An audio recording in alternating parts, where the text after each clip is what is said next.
Hi guys, I'm Bill and today I want to talk about why I love to travel and why I love talking about it and why I can't stop talking about it. For me, travel is not just about going to beautiful places, taking pictures, or posting videos online. Travel makes me more alive and it makes me a better version of myself. Every time I go somewhere new, I feel like I discover a different version of myself. I learn how to be brave, to be more curious, and how to enjoy small moments like walking in a new city, trying local food, and getting lost pretending that it's still part of the itinerary. I think I can't stop talking about my travel stories because it gives me joy. It reminds me that my life is bigger than my daily routine, bigger than work, bills,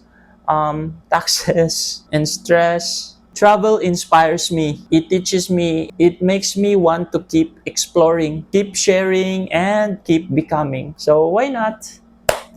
This is still Bill, still believing, still becoming. Thank you for watching and have a nice day.